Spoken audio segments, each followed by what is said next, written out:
Président de l'Office national pour la formation professionnelle, Sanoussi Diakité est un émérite. Il est l'inventeur du seul moulin à décortiquer le fognon au monde. Il a également inventé un prototype contre les criquets pèlerins, transformé en aliment de poisson destiné à la pisciculture. Né en 1959 à Kolda, Diakité a effectué ses études primaires dans son Fouladou natal. Après le bac avec mention, il intègre l'université Cheikh Anta Diop de Dakar en 1979. 5 ans plus tard, il devient professeur à la faculté des sciences et techniques de l'UCAD. Responsable politique APR à Kolda, Diakité envisage de se présenter aux élections locales. Marié et père de 5 enfants, Sanoussi Diakité est aujourd'hui l'invité de Seneweb. Un établissement public à caractère industriel et commercial, créé par une loi en 1986. Et sa mission principalement, c'est aider le gouvernement à mettre en œuvre les objectifs sectoriels en matière de formation professionnelle et d'être un peu un outil au service des branches professionnelles en matière de qualification professionnelle et de mettre en œuvre des études sur l'emploi, la qualification professionnelle, de manière à outiller l'autorité politique en matière d'orientation et de politique publique sur les questions d'emploi et de qualification professionnelle. Donc l'ONFP est dans les formations au titre professionnel. Et l'ONFP a une fonction certificative. C'est-à-dire qu'on reconnaît à l'individu l'aptitude à exercer une fonction de travail. Et selon les normes. Et cela, on lui délivre un parchemin qu'on appelle le titre de qualification. Le deuxième service que nous faisons, c'est la recherche. La production de connaissances sur la formation professionnelle. Vous savez que c'est les connaissances qui permettent de donner à l'autorité publique les éléments d'orienter sa politique. Quand il n'y a pas suffisamment de données, il n'y a pas suffisamment de matière pour orienter. Donc il faut produire de la connaissance sur la formation professionnelle. Il y a également la construction de centres de formation. Nous faisons maîtrise d'ouvrage déléguée. Vous savez qu'un centre de formation doit être dans ses infrastructures, doit correspondre aux filières qu'on y enseigne. De sorte que vous verrez que dans un centre de formation qui est dans l'agroalimentaire aura des infrastructures tout à fait différentes d'un centre de formation qui est dans la mécanique auto. Et enfin, il y a la production de manuels. Nous éditons des manuels de formation professionnelle. Vous savez, la plupart de ce que nous utilisons comme manuel dans la formation professionnelle, ça nous vient d'ailleurs. Or, on sait qu'un manuel doit être conçu aussi dans un contexte culturel, technologique, scientifique et technique donné. Les gens, ils voient bien l'intérêt de faire de la formation professionnelle. Parce que la formation professionnelle est dans le système de travail. Ce n'est pas dans le système social, c'est dans le système de travail. Et donc, les gens, quand on organise un concours d'entrée, par exemple pour faire un BT en élevage ou bien un BT en agriculture, vous verrez un nombre pour 20 places, vous verrez 1000 candidats. Cela veut dire que les gens sont préoccupés par le devenir professionnel. Mais le devenir professionnel passe par la formation professionnelle. Quand quelqu'un a une vocation d'être un électricien ou bien un technicien en bâtiment, ça dépend à quel moment il va sortir du circuit général pour emprunter la voie professionnelle, mais passant toujours par la formation professionnelle. Donc ce n'est pas grave si les gens veulent aller le plus loin que possible, mais la réalité de notre pays commande à ce qu'on ait beaucoup d'ouvriers. Malheureusement, on n'a pas encouragé, ça c'est la structure de notre économie, on veut encourager plutôt qu'il y ait un grand nombre au niveau du sommet.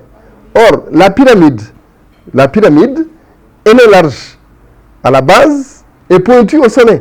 Mais si on veut que la pyramide soit plutôt large au sommet, ça va être une pyramide qui tient sur un point, donc elle sera toujours en déséquilibre. Oui, à n'importe quel niveau, nous que l'on soit à l'école ou pas, qu'on ait fait l'école ou pas, on offre toujours la possibilité d'une formation professionnelle. Parce que quand on a la force de travail, on doit être apte à travailler. Mais on a l'aptitude de travailler qu'en apprenant à travailler. Et apprendre à travailler, c'est ça la qualification. Donc, à quelque niveau que ce soit, on peut aider l'individu à obtenir une qualification professionnelle. De sorte que, je vous donne un exemple, on a formé des attachés en passation de marché. C'était une qualification qui était nécessaire pour notre environnement économique, parce que la passation de marché est une nécessité. C'est instruit, il y a plus de 1000 milliards que l'État injecte en termes de commandes publiques. Tout cela, ça passe à travers des procédures de passation de marché, mais ceux qui sont chargés de mettre en œuvre ces procédures-là, où est-ce qu'on les forme? Oui, la machine fait son petit bonhomme de chemin, ça s'implante à travers le pays, et ça donne beaucoup de satisfaction. Parce que au début, ce qui a présidé à la création de la machine, c'est l'existence d'un problème. Le problème, c'était que le fognon était en perdition à cause de la pénibilité de transformation.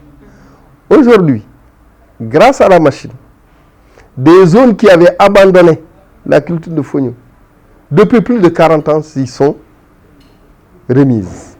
Donc, des zones comme le Boundou, au Sénégal, et en voyant cela, on voit bien l'impact de la machine.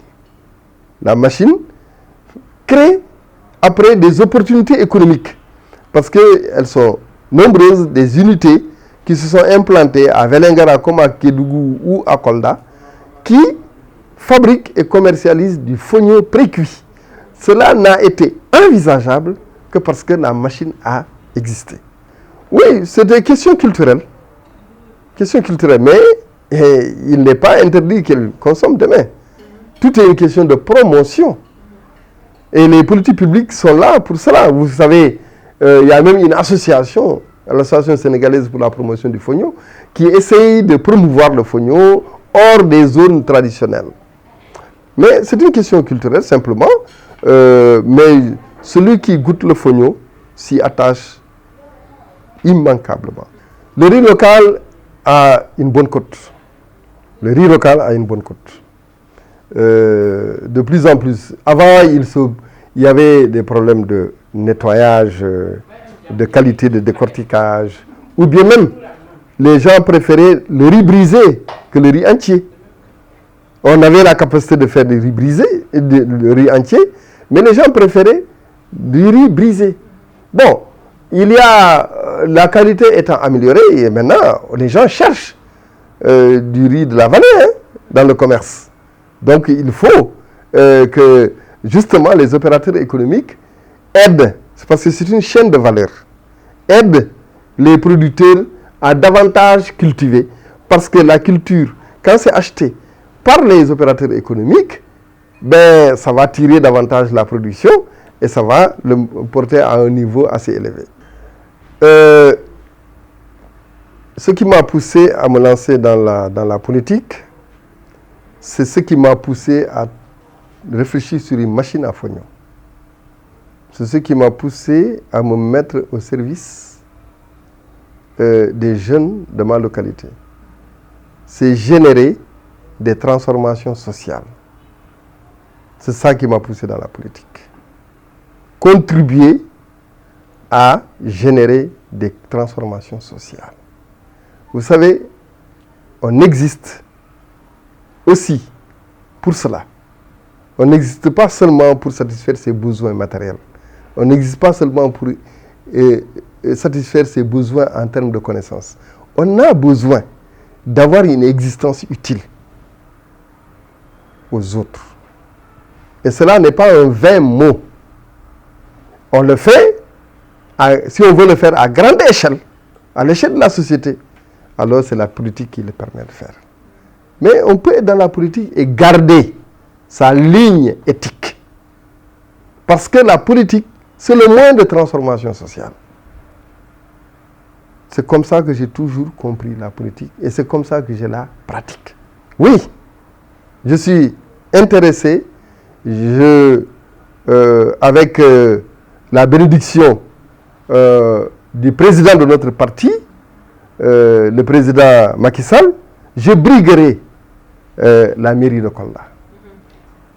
Ah oui, je ne dénie à personne ses chances. Je ne considère comme un message adressé à la population que ce que je fais au niveau de la population, j'ai du respect pour tout le monde, j'ai de la considération pour tout le monde, mais je m'occupe de ce que j'apporte à la société.